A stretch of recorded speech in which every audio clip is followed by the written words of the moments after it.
All right, a few more people are trickling in, but we're going to go ahead and get started. Today we're going to do a deep dive into shredded storage in SharePoint 2013, but first what we're going to do is we're going to take a walk through SharePoint 2001 all the way through 2013. We'll talk a little bit about the changes that we've made in the storage model over the course of about the past decade, which will lead us into shredded storage, to where we're going to go really deep into the model and explain operationally how you can control it, things that you should do, things that you shouldn't do, and we're going to have a ton of demos today.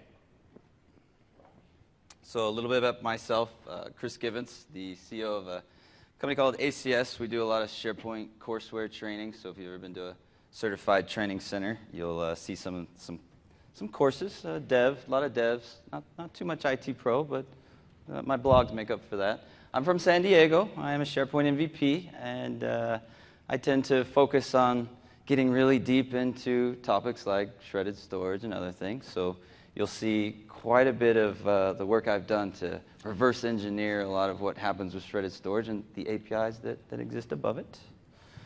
We'll also, next little part there, the Inside Out book. I'll let you drive that. Inside Out book, we have a lot of books and stuff to give away. We got all kinds of T-shirts and everything. So we'll be giving away 2 books of this, and I have another one that I'll give away. We'll be signing a book, yeah, and lots of T-shirts too. Ooh. wait, here you got it. It's a good resemblance, huh? These are good T-shirts. So we're gonna have a lot of questions. So pay attention.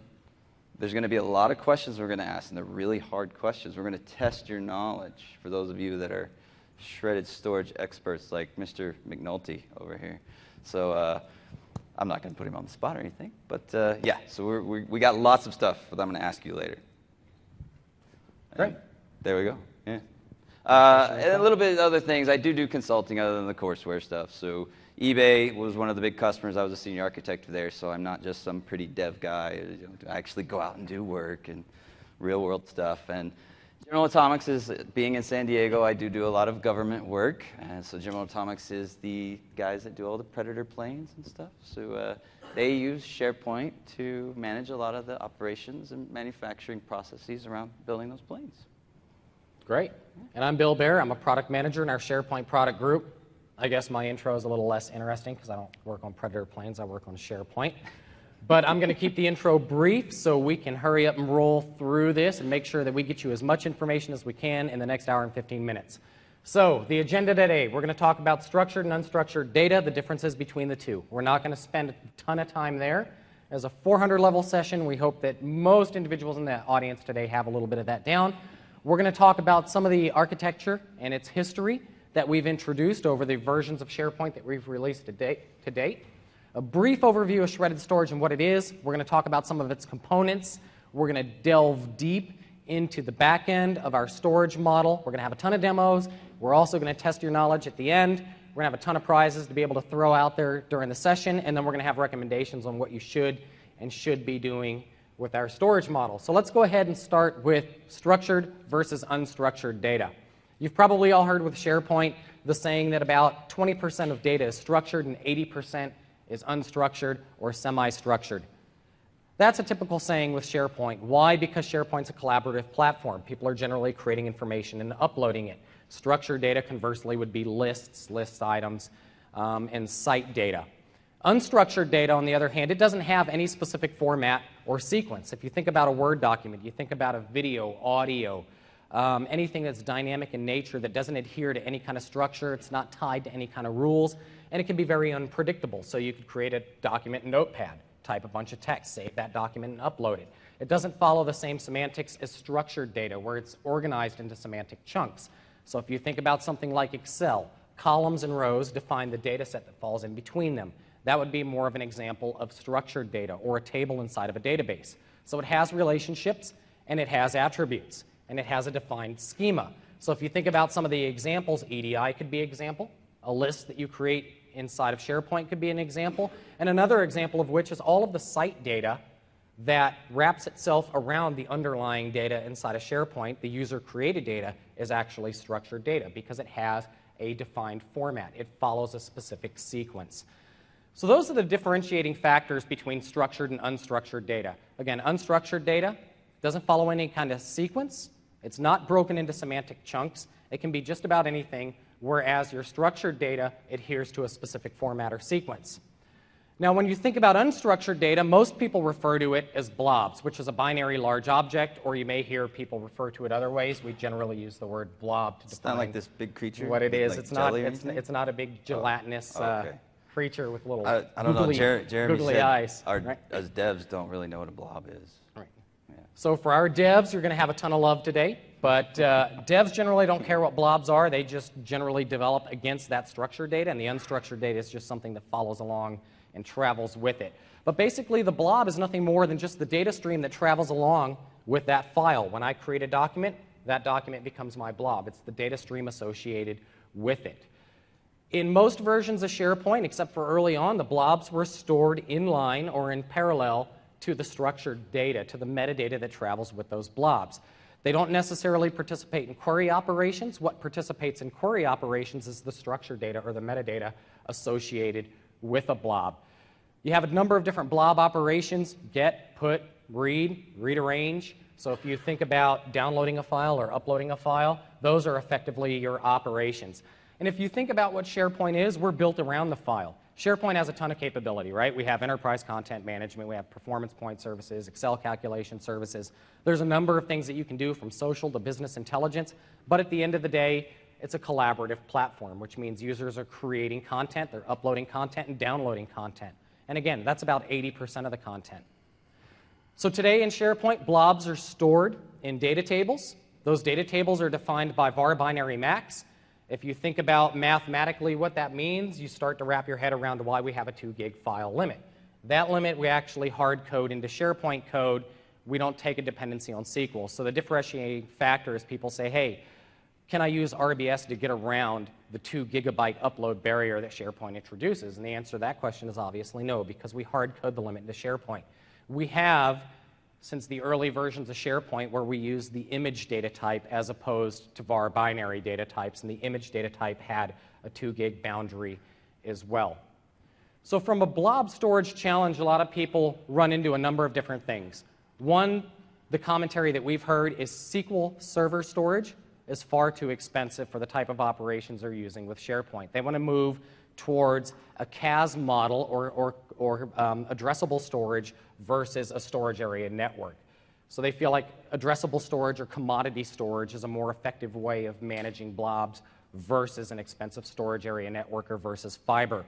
From a performance perspective, people feel like blob storage can be expensive inside of SharePoint because of the load that SharePoint can generate against any given SQL Server machine or any instance of SQL Server. And then lastly, people generally think about blob storage challenges in context of policy requirements. So in some cases, such as DoD, you may have a requirement to expunge.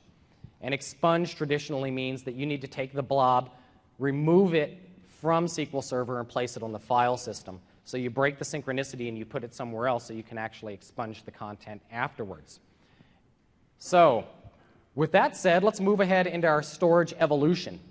So if you think about storage from the early days, for those familiar with SharePoint Portal Server 2001, we had what we called WSS, ironically, or the web storage system that we borrowed from Exchange. The web storage system was nothing but a hierarchical folder model that we used to store content on the file system itself. So for those that are familiar with that version, you could actually hit the file system and you could extract the content that people uploaded. And you could interact with that system through APIs and internet protocols. So it did have a model that you could leverage to actually interact with that system.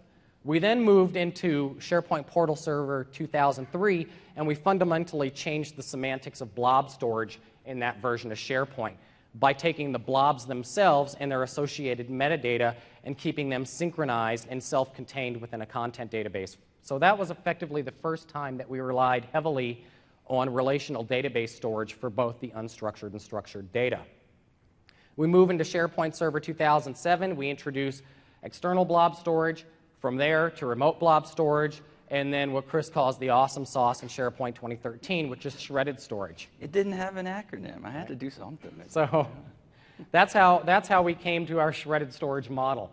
So shredded storage, if you think about it and you think about the life cycle of the way that storage has evolved, that's what led us there. So I'm going to go a little bit over external blob storage, and we're going to jump right into remote blob storage, and you're going to start to see the evolution of our storage model and how it came together. So external blob storage in SharePoint 2007 is when we introduced it. And effectively what you had at that point in time is you had a COM interface that allowed you to separate the blobs and their associated metadata.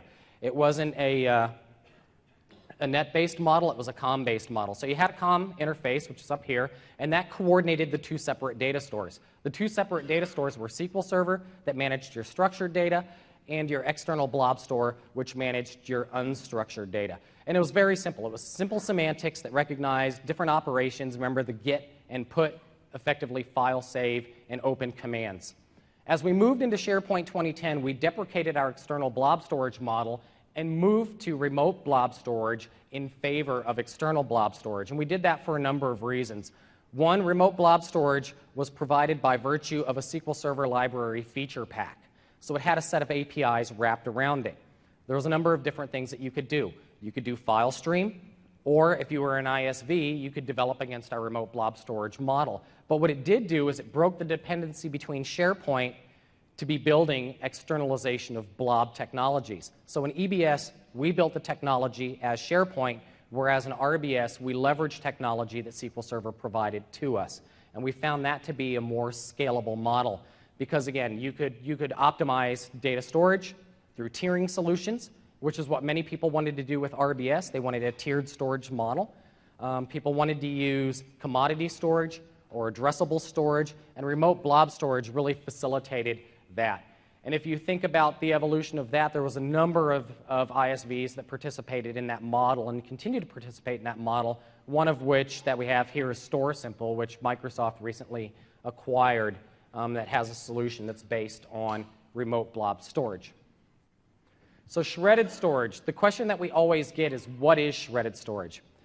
You can think about shredded storage in a number of different ways, and I know at a lot of people, the last conference when we introduced the shredded storage model, it's probably the worst feature name that you could come up with when you're talking about an individual's data. But the reason we called it shredded storage is partitioned storage just didn't have a nice enough acronym, and PS was already taken by PowerShell. Anyway, so we came up with this model of shredded storage, and what we were thinking about is file I/O operations. If you think back to SharePoint 2010, we introduced what we called MSFSS HTTP, or Microsoft File Synchronization via SOAP over HTTP. Most of you are probably familiar with that as the COBOL protocol. The COBOL protocol allowed incremental saves between client and server. Shredded storage builds upon that technology, and it enables a more effective storage model. The reason why is in SharePoint 2010, if I wanted to make an update to a file, it was a read operation in order to gather the file and bring it to my client. The save operation, when I saved the delta, by virtue of COBOL protocol, only the delta was sent to the web server.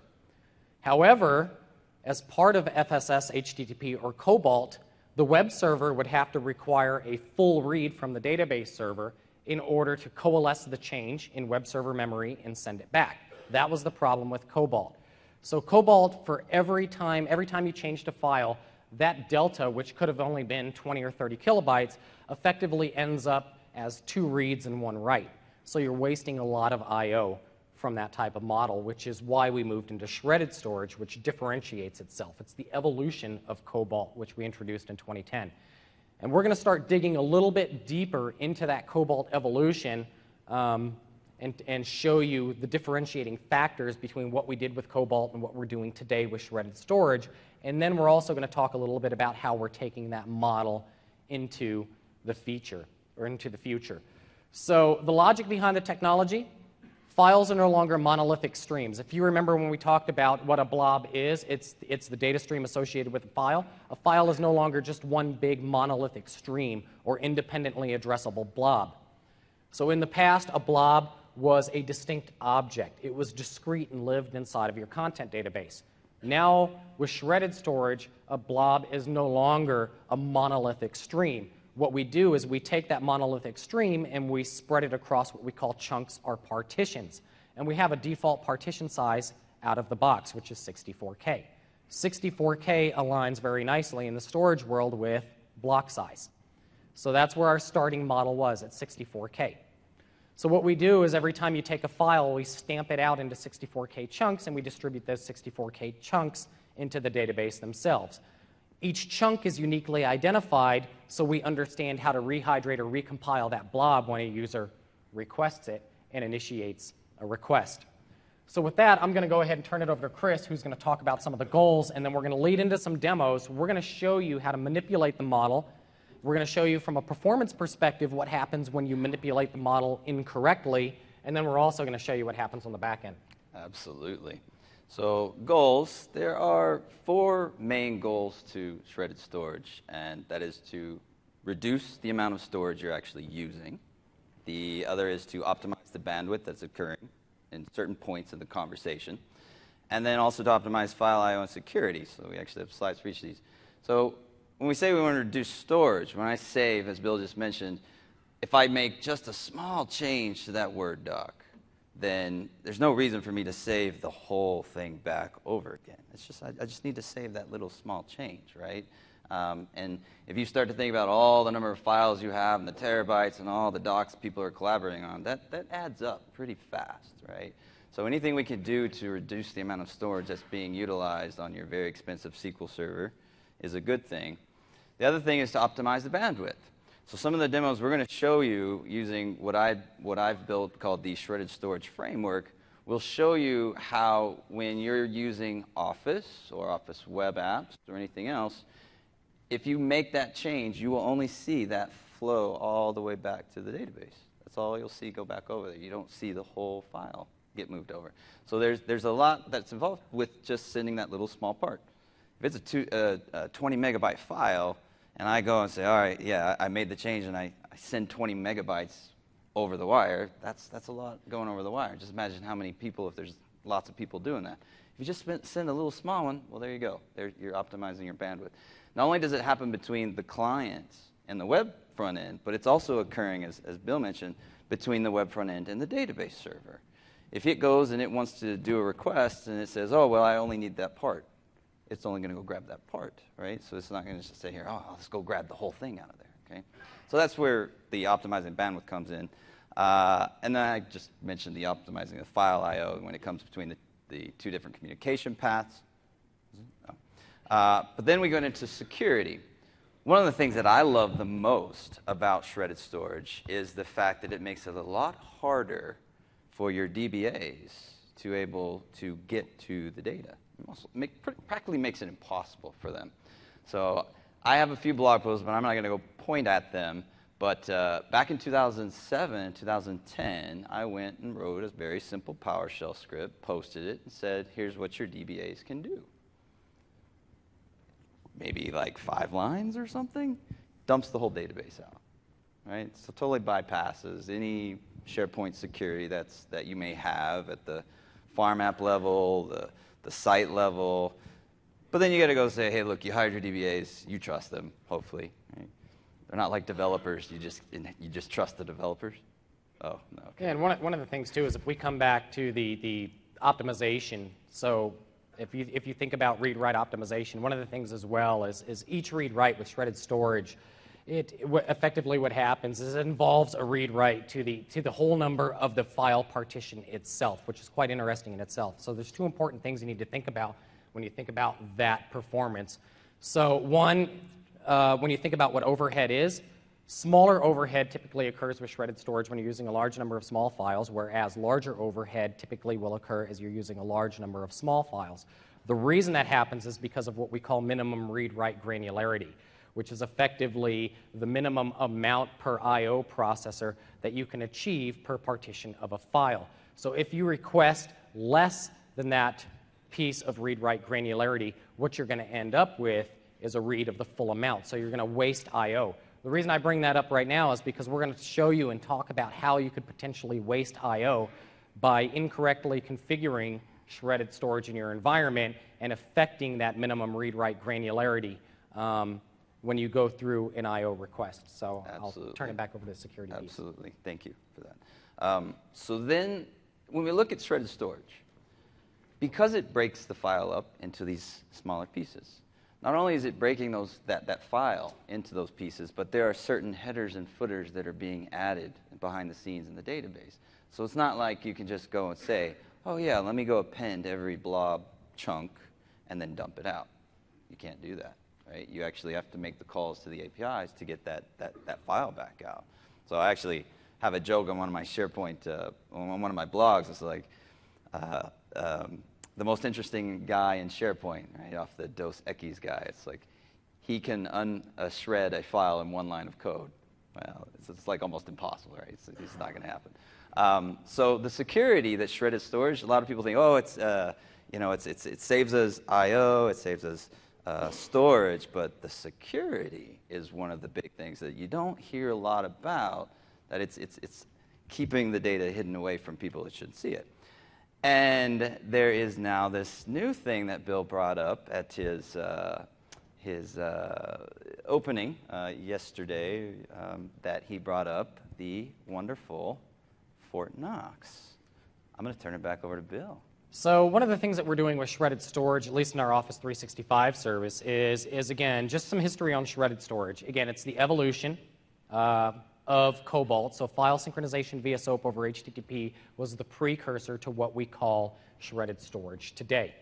As we thought about shredded storage, as Chris mentioned, it does have a unique attribute to it, which was it provides a security element, or a level of security necessary in order to protect the integrity of a given blob, largely because the blobs are distributed, they're sequenced, and you have to be able to recompile that, which isn't an easy task unto its own. What we're doing in our service as we move towards the future is we're taking a single document, we're shredding that into chunks, much like we would do with shredded storage today. So we take that file and shred it into 64K chunks. However, again, that number is configurable, but we're going to tell you when and where you should configure it in a bit. But then what we do is we assign a unique encryption key to each individual shred. So now the shreds are each differentiated by a unique encryption key that uses AES-256 encrypted storage. So from a governmental perspective, it meets governmental standards if you think about FIPS, in particular, like a 140.2 type scenario. So now that each individual chunk or partition of a file has a unique encryption key assigned to it, they then get distributed across multiple remote relational database systems. So now what you've done is effectively, if you use a shotgun analogy, you fire the shotgun, which creates a spray of shot. Those are your shreds. We then uniquely encrypt each piece of shot. Each uniquely encrypted partition then gets redistributed across a massive storage array, so you have no given part of a file shares, say, a spindle or a disk or a storage container, which we effectively called a vault. The keys that we use to uniquely encrypt each individual file are stored in a separate behind the firewall encryption vault. So now what you have is you have files that are shredded, files that are uniquely encrypted with their own encryption key. The encryption keys themselves are stored on separate hardware in a vault store, and then the individually encrypted shreds themselves are distributed across multiple remote storage systems. So effectively, the only way to actually gather the information, say, out of Office 365 and recompile a file, you would have to effectively steal our entire data center. Yeah. And after you stole our data center, you would have to steal our other data center that has the vault store in it that stores all the encryption keys. So now you would have 2 data centers full of hardware, and then you would still have to figure out the encryption algorithm in order to rebuild a file. I think that's worth some applause right there. So beyond that, and this is what we're introducing in the service, and one of the things that I always say is if you look towards Office 365, you can almost predictively try to figure out what the future of the product is going to look like at some point. So one of the things I didn't discuss yesterday, early in the morning, was what happens with existing customers. Let's say you're a customer today and you're using the service, and we introduce Fort Knox, or this secure shredded store to you. A, there's no downtime. If you guys remember from shredded storage in the past, one of the things that you had to do in order to get a file to shred is you had to read it and save it back. So there had to be an operation performed against a blob in order to spread that blob across a shredded store. So in an upgrade scenario, SharePoint 2010 to SharePoint 2013, upgrade does not shred anything. It's the operation against the file that shreds it. However, in the service, one of the things that we're doing right now is any new or modified content will be pushed at runtime. So if you already don't have a file that's secured via our new Fort Knox encryption algorithm, when you modify it or you create a new one, it automatically benefits from that feature at runtime. We have asynchronous jobs that update all of the existing content all the time. That's one of the things that shredded storage didn't have in the past. There was no asynchronous job to update content. Users had to update content in order for those shreds to occur. So we have an asynchronous job that manages for that. So again, data's chunked via shredded storage, and then it's encrypted uniquely on every chunk. We take the keys to those chunks and we store them locally on dedicated hardware, away from where the actual chunks themselves are. The access keys per each customer or account are refreshed regularly, so it's never the same access keys in order to access a file. And that's the other part of it as well. So you could steal our data center, but we're going to refresh the keys anyway. So you're still not going to have access. And then we store the certs and any access data even separately from the actual encryption keys themselves and the chunks themselves. So as you can imagine, we have stores distributed globally, so there's really no way to pull together a file in the future. So it's also about end-to-end security. It's about moving data. So what about data in transit? A lot of people want to know, what are we doing with this new encrypted store, this new encrypted shredded store? Well, data in transit, we've got that answered. It's SSL or TLS. At-rest encryption, we have that as well. So it's network and domain isolation, which limits access to the environment. We use BitLocker encryption to guard against any kind of physical theft. Some of this you can do on premises with shredded storage today. You can take shredded storage, you can use BitLocker in conjunction with shredded storage. In many cases, it meets the AES model, so you can still remain FIPS compliant and it'll protect you against physical theft. So it's a good way to perform encryption at rest if TDE isn't a viable candidate. It also guards against logical theft, and that's what Chris was talking about. So Chris was talking about security. In past versions of SharePoint, where we stored a file as a monolithic stream, you could actually extract the blob, so it didn't protect your content from logical theft. Now, with shredded store and an encrypted shredded store, you're protecting yourself both against physical and logical theft of your data. And then the secrets, the keys to the keys. So I talked about how we encrypt, we refresh the keys, we have certificates, and we have access control and monitoring. So the keys to the keys is what we call the secret. So there's a key to the key, which is an interesting concept in itself. They're also encrypted at rest. So not only have we encrypted every chunk, not only does each key have a key pair, but we also take the key to that key and we store it on its own encrypted storage. So again, we're holding everything in a secure store. Effectively, it becomes one enormous vault, which is why we refer to it as Fort Knox. From an operational perspective, if you think about, well, at Microsoft, you guys still have engineers that may mess with my data. That's always the big concern. Who has access to my data? We have time-bound security control, so it requires approval to perform specific actions. It's scoped to the minimal set of actions that are necessary for the task. So if it's just updating the user gets updated. We don't do anything else. And today we only have 10 engineers that have standing access to your data. If you think about the size of the service and the petabytes of data that are stored in there and the breadth of the SharePoint farms that we host with over 800,000 cores at 20,000 servers, adding 2,000 per month, running at 20,000 RPS each and every day. And to put that into perspective, every minute there's 5,700 tweets sent. We're doing 2,000 requests per second against that environment every day, and we only have 10 engineers that have standing access to the data center itself, to where all the data is, and in the future that's going to be 0. So, from a Fort Knox perspective, that's why we refer to it as such. It's kind of the evolution of the shredded store. And again, if you start looking towards Office 365 and you start looking towards SharePoint Online, you start to see how these features will eventually make themselves available to you. If you think about what shredded store is, shredded store we initially designed in order to facilitate performance inside of Office 365. And it became part of our on-prem product when we shipped SharePoint 2013.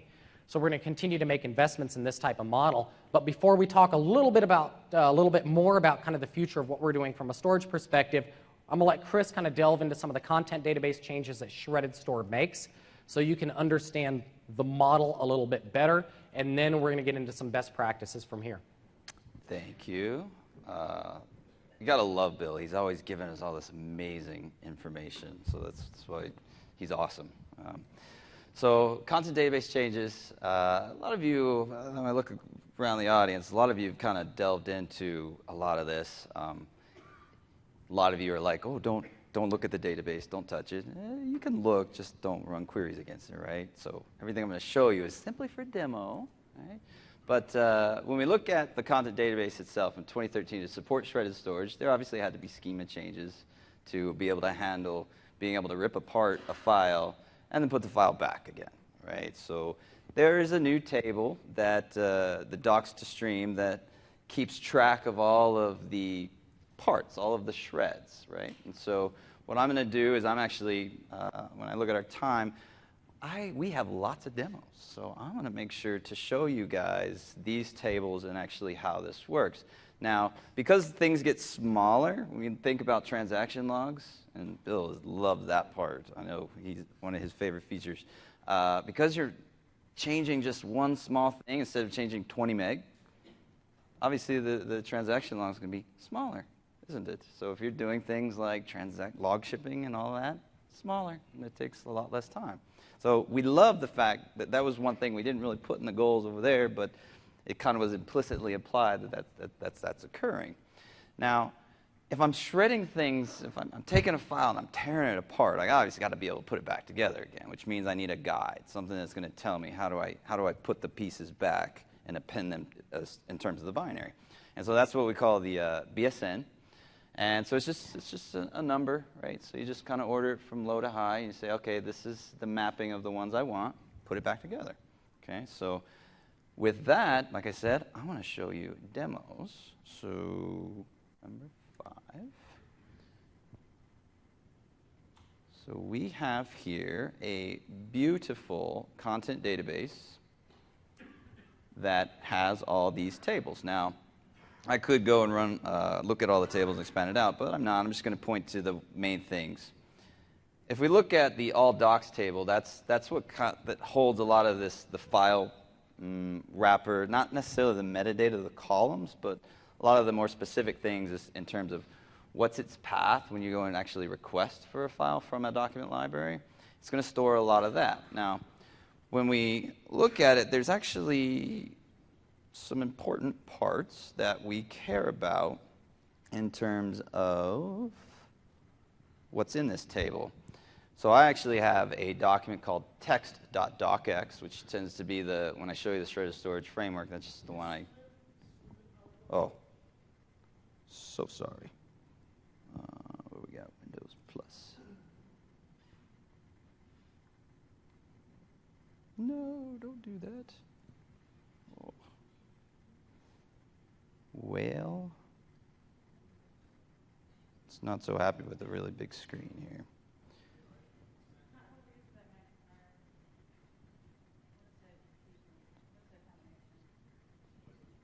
Yeah, I got Windows Plus, Windows minus.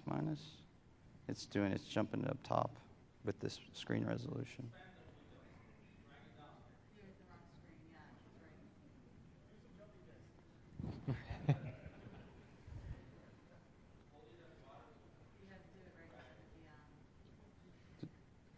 Do it at the bottom? Sorry.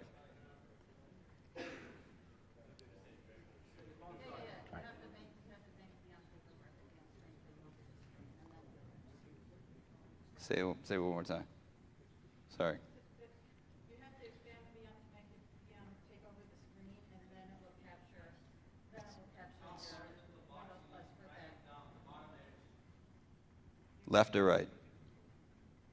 Sorry. Oh, gotcha. This guy.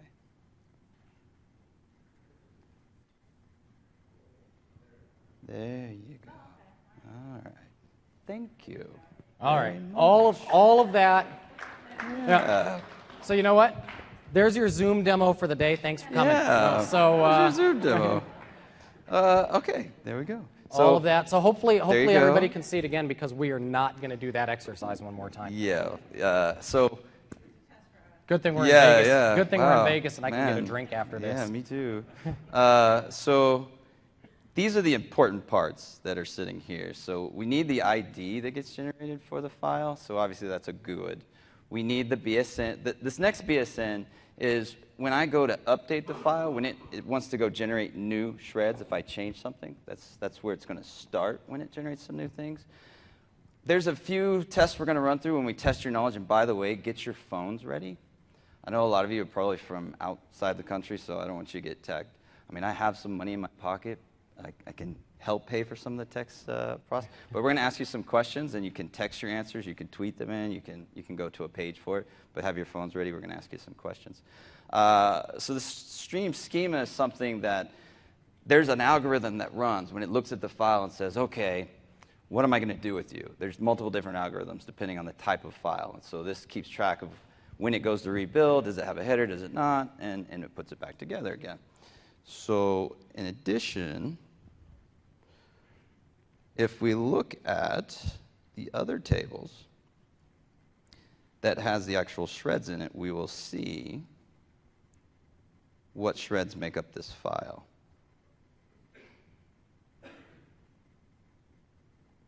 At some point, after all the refreshing.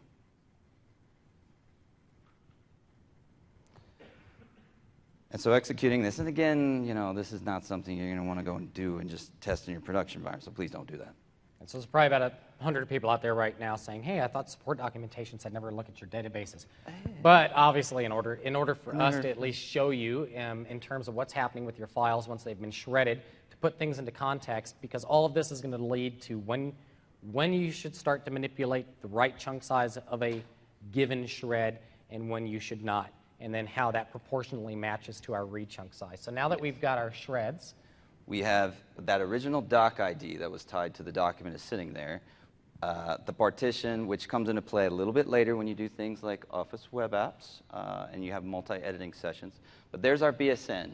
So you'll notice it says 5044, 45, 46. Well, it's because I said order by BSN. That's where we'd start. It's in that order. We append the content together, and then that becomes the original binary. However, the way the Cobalt works is it's actually adding in different parts to this. So if I scroll over a little bit, we'll see there's a type in here as well. So there's a type 11, type 10. In the algorithms, everything is happening with Cobalt. These end up having special little things in them that kind of tell the web front end kind of hashes of, oh, I just want this. This didn't change, or this did change, without it having to go and pull all of these down, right? Wow, yay. That's where we gain in the network bandwidth optimization. It doesn't have to pull all these down to know if they've actually changed or not. So with that, we're going to switch back over, and we're going to talk about, now that you've seen how that storage layer happens and it gets broken apart, there are all these applications that sit above it. And so Bill's going to talk about one very important one that will drive what the settings will be for your file write and read chunk sizes. All right, so we're going to take another a trip down history. And it's too bad we had so many problems with the Zoom stuff, because I was going to show you what the next version of SharePoint looks like as a demo. But since we had so many view problems, I'll just skip it till next time we meet here at SPC. Right. So we'll talk about the client applications, some of the protocols, impacts, and considerations. So this is the important stuff that you need to start thinking about right now. How many people are familiar with what we call file write chunk size? And I know everybody hates raising their hand in a conference. So I'm gonna assume that many of you are familiar with what file size write chunk size is. Effectively, what the file write chunk size is it determines the size of the chunk that we create when a given file is uploaded. It can be anything from 64K up to our maximum file boundary, which is 2 gig. So a lot of people assume, okay, I've seen this shredded storage thing, I'm using RBS or I'm using another technology to externalize my unstructured data, so I don't necessarily want it to be a bunch of small files because I'm concerned about performance penalties that I may occur on my addressable storage system or my remote blob storage system because I have a large number of small files now. So what I'm going to go ahead and do is I'm going to go ahead and just crank up the file write chunk size to 2 gigabytes. That's going to be awesome because now I'm going to have a monolithic stream again. You're not going to have a monolithic stream again. It's a cobalt blob. The old days of SharePoint 2010, 2007, 2003, and 2001 are gone. They're cobalt blobs from now on. Cobalt blobs are comprised of a number of different things. There's a data element cache. There's a master index. There's the blob itself. There's always effectively really 3 blobs at any given point in time associated with a given piece of content. So why is this important? Why should you not manipulate that number? Or when you do manipulate that number, Chris and I are going to make some recommendations to which they should be. There's a boundary or a range that you should be looking at. So 2 gig is what a lot of people like to do. Other people say, you know what, I'm going to set it at like 100 megs because my average file is, say, 80, so that way I still have the monolithic stream. It's not true. Back in Windows Vista, we worked on a project called Sapphire. Sapphire was effectively the consolidation of our native, or it was a native SOAP stack. It was a consolidation effort on behalf of our Windows team. So if you think about some of the protocols and some of the stacks that we've consolidated, we have them here.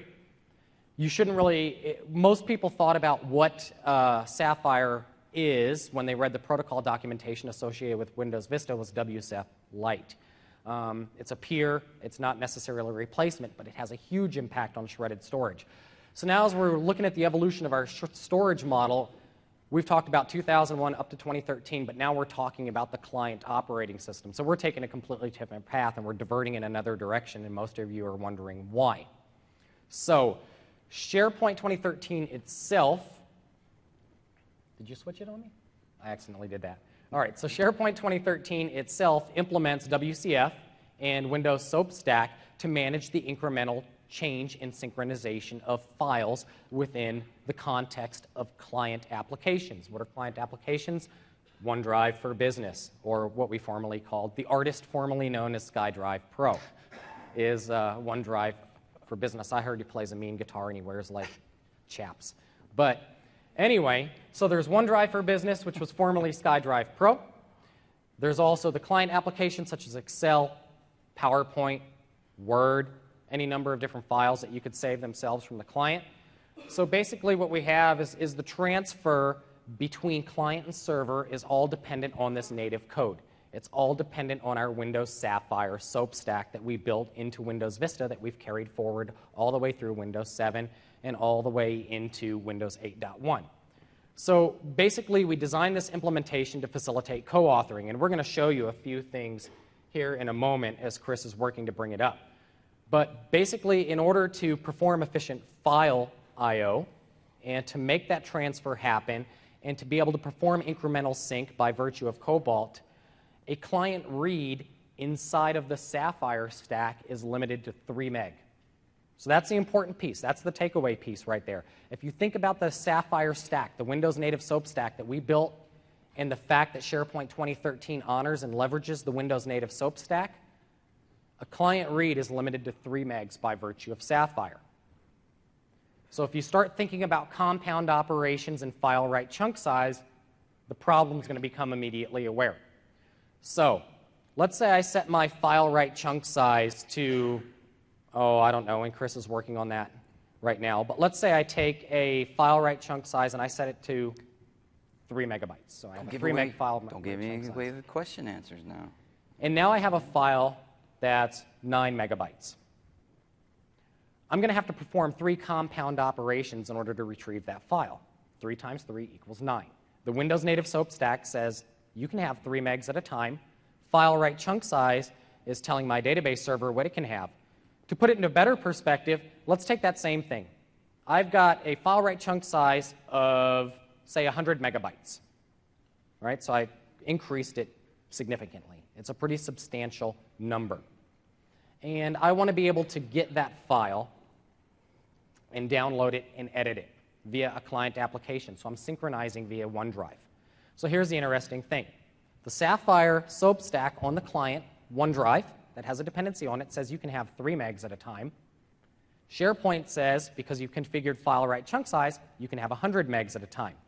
So for every 3 megabytes that OneDrive requests to synchronize, you're paying a penalty of 100 megabyte in I/O on your database server. Another way to put that is for those that want to set it to 2 gigabytes because they feel like they're going to end up with a monolithic stream, for that same operation, for every 3 megabytes synchronized via a client application, you're paying a 2 gigabyte I/O penalty on the back end. Why? Because the client honors the native SOAP stack or Sapphire, so it limits itself to 3 megabyte synchronization, so 3 meg partitions is the most it can read, but you've set file write chunk size to 2 gigabytes. So between SharePoint and SQL, a 2 gigabyte read occurs, but between the front end and the client, only a 3 megabyte change can occur. So now you've got 2 gigs for every 3 gigs, 2 gigs of I/O for 2 gigs of I/O for every 3 megabyte read request that the file generates. That deal becomes much, much bigger if you think about OneDrive and you think about people, what they want to do today is, what do all of your users want to do? Store, share, sync. Box, Dropbox, SkyDrive, OneDrive for business. So if you think about that, you have thousands of users potentially synchronizing files. You've set your write chunk size to 2 gigabytes. All of their clients are only reading 3 megabyte partitions.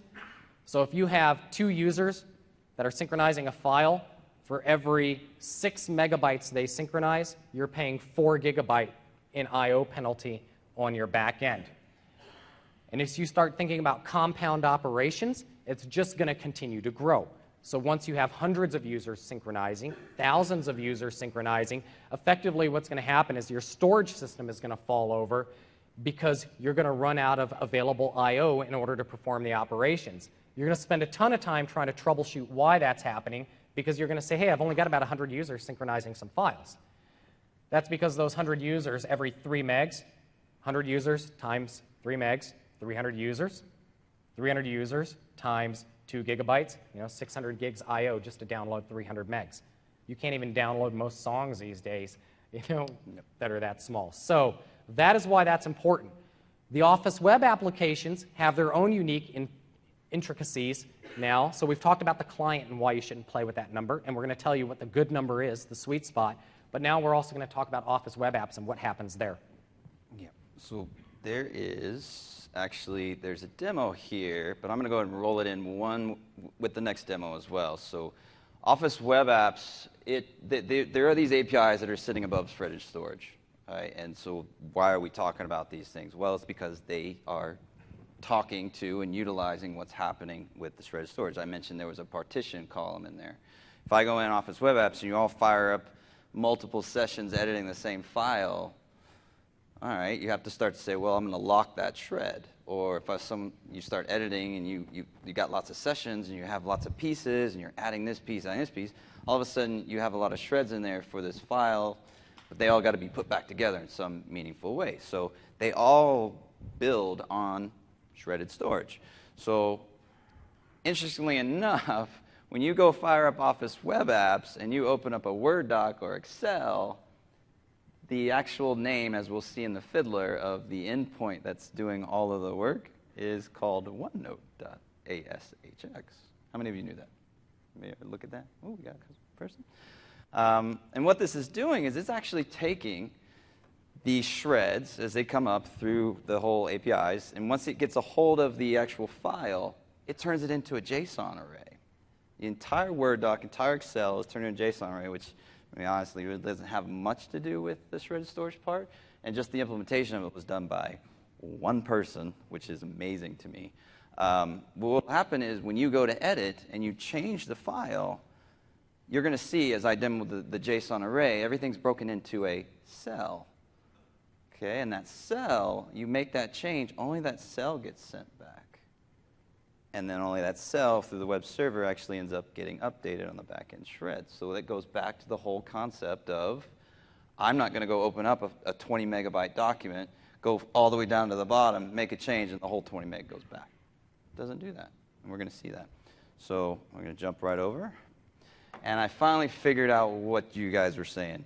I did the magnifier in the VM instead of on my laptop. I'm like, oh my God. All right, so I got it now. So I'm going to show you. I have the SkyDrive slash business client on here, and you'll see there's nothing in here, right? I'm pointing to a Contasso documents library. I'm going to jump over there, and what I'm going to do is just real simple. This is all live. It's all real. It's all stuff you could do. So this will be indication of that OneDrive example we talked about, the relationship between the Windows Sapphire components, the clients themselves, the file write chunk size, and its relationship to the database server. Doc. In Bill, we trust. All right, so we'll do the save. So this is going to obviously go back. It's going to get saved into our document library. And what I have down here is we have the OneDrive. I know this is called SkyDrive. I have both versions installed on here, but they do the same thing. I'm going to go ahead and say sync now. All right, and so what we're going to see in Fiddler is that, I'll come back to this OneNote part, but there are calls being made to cell storage down here. And those calls are simply breaking it into the chunks as you see them come across. I'm not going to go into the protocol because, frankly, we don't have enough time for me to do everything I wanted to show you. But if you look at this, I have a blog where we talk about all the particular actions of things that go on with this cell storage. Now, this is doing the sync, so what I'm going to do, I'm going to come back over here and I'm going to see, yeah, okay, great. This synced. It showed up. And now, why is that important? Well, there is a certain read chunk size that if you set it, you're going to break SkyDrive. You're going to break the OneDrive for business, okay? And so I'm going to try and get it over there as fast as I can. Now, in terms of the actual doc, I'm going to go and clear out the Fiddler trace. I'm going to go open it back up again. It's not a very big doc, so it's not going to be that big of a JSON array. So when I go over here and I click test, well, I'm not in edit mode, so there's no real reason for it to actually go grab the whole doc. But the moment I say, yeah, let's edit this in Word Web App, it's going to go grab the file out of there. It's going to turn it into its JSON array, and everything that's going on in here, that JSON array is being edited. And you see here's our call to the OneNote. The JSON array is coming back. We see all the cells, the different parts of the file. It's getting broken into these objects. And each object represents some little part of that Word doc. So if you look at the, I say, oh, I want Arial font, or I want size 10 or 20. All of that is defined in these little objects that define the styling, defines the words that are inside of it. And again, for the sake of time, what I'm going to do is just come over here and say, well, what if I just go down to the bottom and say, I added this. And I say save. Again, if this was a massive, huge document, it's not going to go save the whole thing back, and we can see that in the Fiddler trace that there's only a couple of calls that are being made, and there's pings that occur to make sure you're actually logged on. But inside of here, you'll see that we just made this little call. It's just a real small JSON. It just wrote it back. Not a big document, but again, we want to make sure we have time here. But that's where we save on the I/O. It's just pushing that little bitty JSON back. Right? Or when it's doing the pings, as you see the OneNote ASH keeps following up on there, it's actually checking to see if anyone has fired up another editing session. If another editing session happens, that's when you see in the Office web apps, it says, oh, hey, this person's now editing. And then that section gets locked. Right? And then they edit it, and then you say, oh, refresh, and it just grabs that little section and then refreshes on the page. All of that is working in concert with shredded storage on the bottom. Okay, so now back to our slides here. There are these configuration things. These are the most important parts, and likely I have everything to prove out what the questions we're going to ask you, but probably not going to get to run through all those. We'll just ask you the questions, and you guys get lots of prizes. As Bill mentioned earlier, 2 parameters which you can touch inside of shredded storage: this file write chunk size and the file read chunk size. And so I'm going to let you jam through that while I get this ready. So the file write chunk size. File read chunk size we introduced in, we introduced it in SharePoint Server 2007, and it carried its way into SharePoint 2010, which determined the size of a chunk, an individual chunk that you would read at any given point in time from your database server. With shredded storage, we introduced a new concept called file write chunk size. File write chunk size is not only the target size of the shreds of a file binary, it's also the target size for compound read operations. And again, if you think about that, the target size not only for the shreds of a file binary, but the target size for a compound read operation as well. So again, the thought of a file write chunk size of 2 gigabytes to create a monolithic stream, because it's also the size of the compound read operation, means that it's a 2 gigabyte read. So again, we tie it back to Sapphire. That's why it's so important to understand the intricacy of what file write chunk size is. Most people were working under the assumption that it only affected the target size of a given file binary. It also determines the read size of a given compound read operation. File read chunk size is the size of data that's returned from every stored procedure call to a file binary.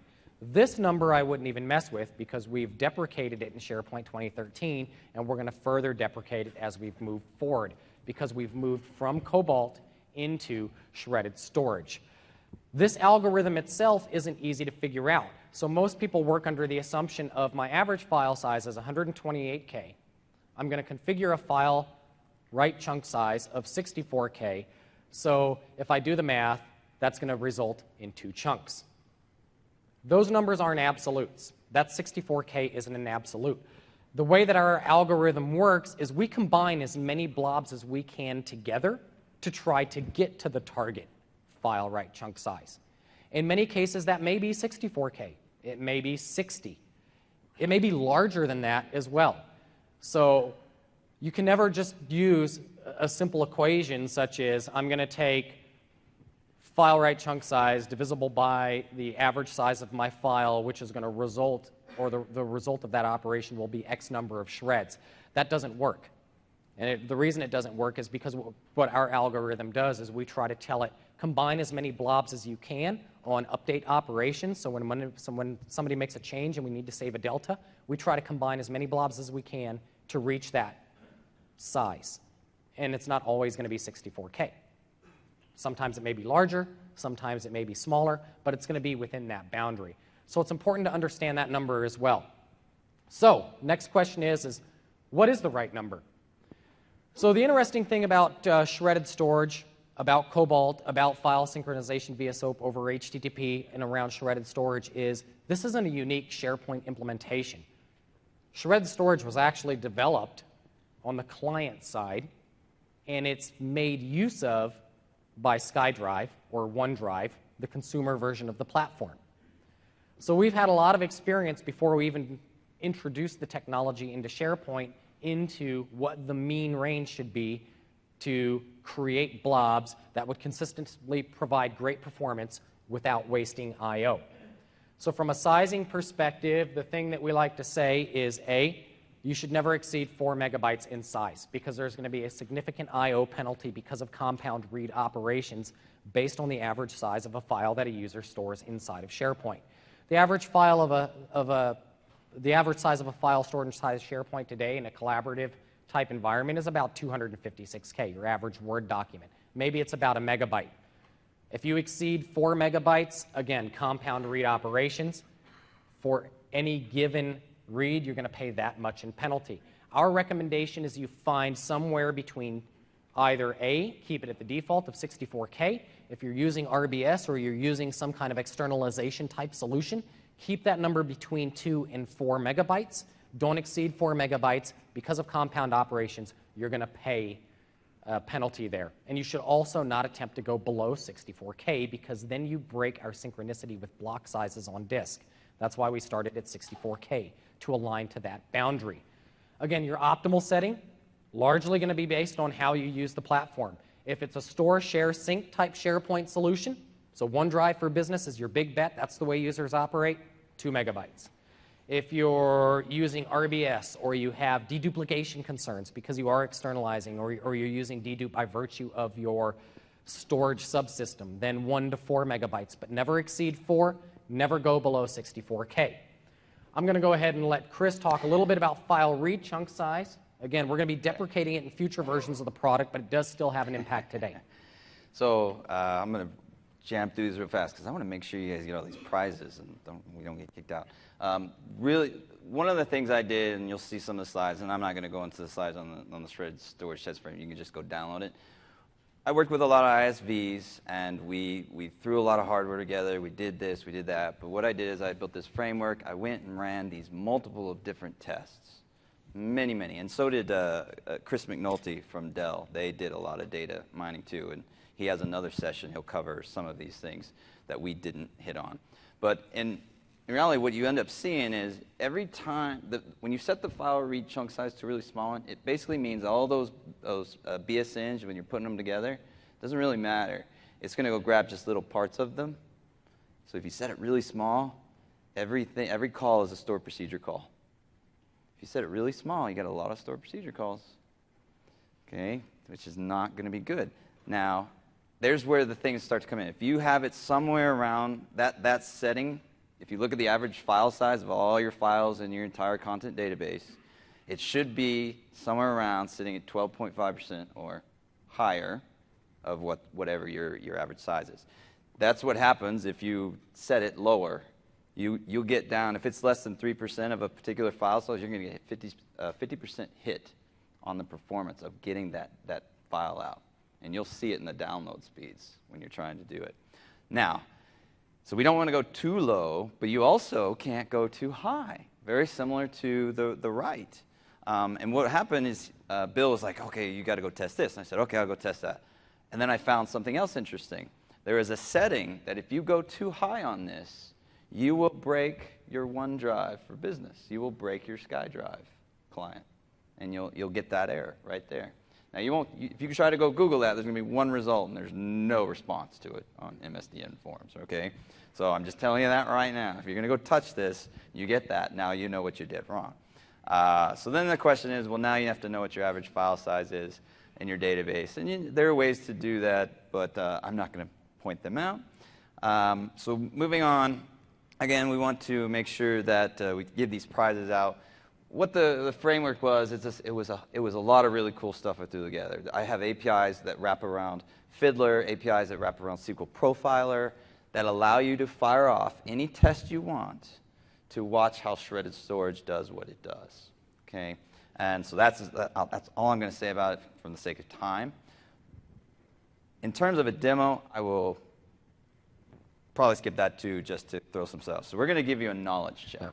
So the shredded storage testing framework, probably saw the URL there. Obviously, you'll have access to the deck, but it's the shredded storage testing awesome. Framework at Codeplex. At codeplex.com. Download that. It'll give you an idea of what happens during compound read operations as well as write operations, and it allows you to effectively just programmatically leverage different file sizes. So we're going to go ahead and kick it into the knowledge check portion. We are, because like I said, I want to make sure we give you stuff away. So first question, can you disable shredded storage? I have this football.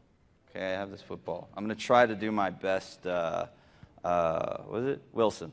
I'm trying to do my best Wilson, so I'm going to try to go that way. All right, so you get the football, and you get to say, obviously this is a true or false question, all right? If you get it right, then this was an easy one, so you're going to get a shirt.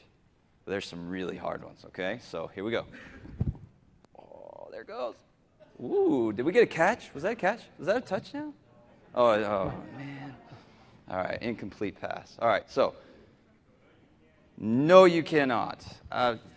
We got to give the man a thing. So we won't do this part. We'll just go through this. I was originally going to have you guys vote, but for the sake of time, we'll kind of skip through that. No, it cannot be disabled. As Bill mentioned, if you set it to 2 gig, your performance is just going to go horrible. It's just going to be really bad.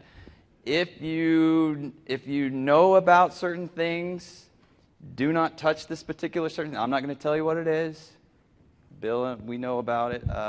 If you know what it is, the unknown means it will kill your farm. It's done. It's over. So don't even try to think about turning off shredded storage. So effectively what Chris is saying is there is an interface that's exposed that you can leverage to effectively disable shredded storage.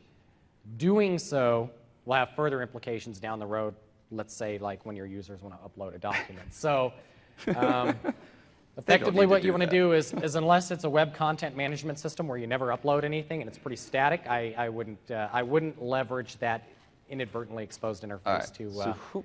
Sorry. Whoever has the football, you're now in charge. So you get to throw it somewhere over there. Go for it. Oh, it's got to go past one row. All right, we'll let right, him you can do a hand handoff, sure. All right, there we go. So, true or false? If you set the file write size to 128K, will the size of all shreds be 128K except for the last? Ooh, what do we get? Maybe. It is false. Maybe. That wasn't good. The answer is no, and as you can see from here, in all of this I have tests with the shredded storage framework that prove this, but we don't have time. So the next question, as Chris walks that out, is if you set the file write chunk size to a specific file size, will the size of all of the shreds be either or let's just say true or false? Are they all going to be less than that particular size? So if you set your file write chunk size to 64K, are all of the shreds going to be less than 64K? Okay, wait. We're going that way. Who's ready? He almost tried for it. It wasn't like he was. All right, whoever picks it up. We have a lot of shirts, but there's only like 40. So whoever you guys answer the questions, you get a shirt, right? So you're guaranteed a shirt. So what do we got? So I'll go ahead over there for this next question. Perfect. All right, so he said false, right? Okay, good. So if you were paying attention, is a lower or higher file read chunk size better for download speeds? I have another football, so we're going to do multi-threaded. Here we go. You ready? I'm like, no, that's not mine. All right. What do we got? What's the answer?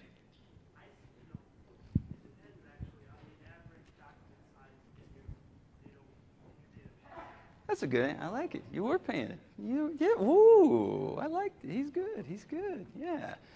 Lovely. We got shirts. I'll give him a shirt for that one.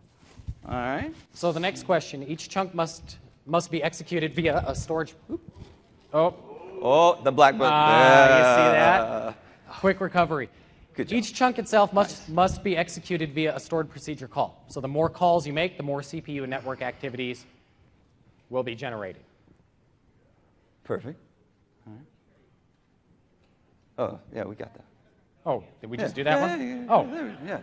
Ooh, So okay, true or this false? is a good one. Images. This is actually This is a a good book in one. itself. This is a book one. This is a book question. Images in Word and PowerPoint files are broken into their own shreds. Ooh, this is tricky.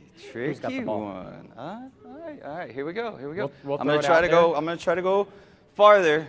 I'm going Kaepernick style. Oh no. Sorry. I had to. All right, so the answer to question number 5, true or false. Images in Word and PowerPoint files are broken into their own shreds. Saying true.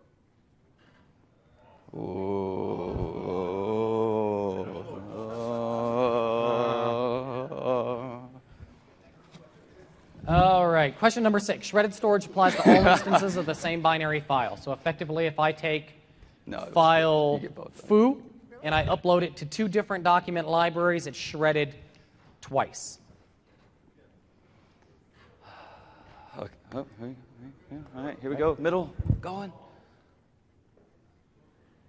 Okay. So again, the question was, the shredded storage will apply to all instances of the same file binary. Are you ready? Who's got the ball? He's got the ball. Oh, so it works at the list item level. So every time you upload to a file document library, a new list item is generated. So therefore, there's no dedupe across libraries themselves. It was a good try, though. That was good. Yeah. So one of the things that you can do is, again, he talked about the shredded storage testing framework. Leveraging that, you'll see all of these operations occur. So this is a way for you to proof out shredded storage without actually having to do it on a production system. So question number 7, as we're running low on time, for a shirt, changing the title property of a version document will create a new shred. Oh, look at that. Falses and trues. Where's And, the ball gonna go? okay, all right, here we go. We're going. All right, we got to go. All right. He's going with false. Uh-oh. Oh, no. Oh. Now, okay, so it's actually true and false depending on the circumstance. So it's a trick question for the most, but it's there for, if you go back real quick, it's there. If you edit, this has nothing to do with shredded storage, by the way. Okay, if you edit a Word doc, it always has that title in it. And when you edit the title with SharePoint, it changes the doc. Oh, and if you only have one shred, guess what's going to happen? New shred. Nothing to do with shredded storage, by the way. It's just something that happens at SharePoint higher level. All right, so one last question. It is worth. All right, question number 8. If you can get within like 0.5 megabytes, then you get a book. Otherwise, you get a shirt for sure. What's the maximum file write chunk size that you can configure and everything will remain operational? So Fabian threw my ball down there since he had to throw it 8 feet over my head. Hands. All right, hands right there. Who's that way back there? We got 4 megs. Too low, but you get a shirt. All right, what else? Who? Pick another person. True. Okay, true. All right. Yeah. So, how about, okay, here. Whoa, no 2 gig, no 2 gig, okay. All right, I don't know if that's worth a shirt. We have 3 meg. No, we want to go higher from 4. You already have a shirt.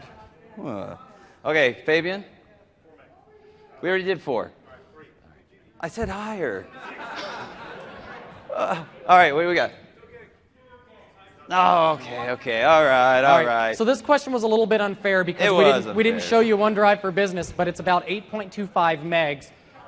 That is when that wasted I/O penalty gets to such an extreme that it'll actually break. So that was kind of a trick question. So Chris is going to have to give the book to somebody anyway. Yeah. So I'll let Chris pick somebody out of the audience to give a book to, since he threw a trick question at you. And in the meantime, what's that?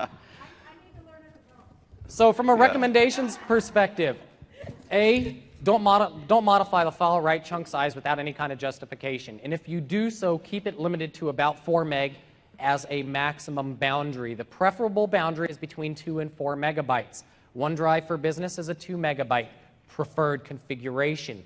1 to 4 megabytes for any other type operations, such as RBS or deduplication concerns or needs. Again, because you're going to affect compound read operations by virtue of the Sapphire stack, the native code stack inside of Windows Vista that we introduced all the way up through to include Windows 8.1. Your file read chunk size should be proportional to your average file size, as Chris talked about. That has an implication on the other side of things. So we're talking about bandwidth versus storage itself.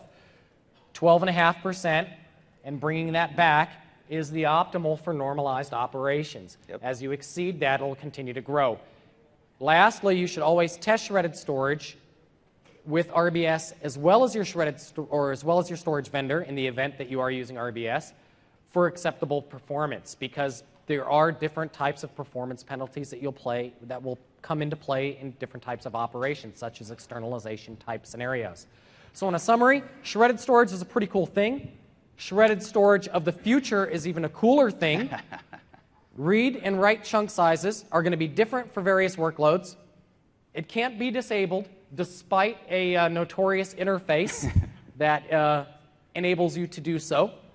And with the combination of RBS and dedupe, you should always test things for performance, because you have rehydration that you have to think about in the addition of recompilation of the blob from a shredded storage perspective. So we are out of time. I believe there are some other presenters that may be waiting to take the stage from us, but I'm going to make my way kind of outside if anybody has any additional questions they want to ask. There's an evening event tonight from 5 to 7 with Nudesic, and don't forget your survey. Plenty of shirts. First come, first serve.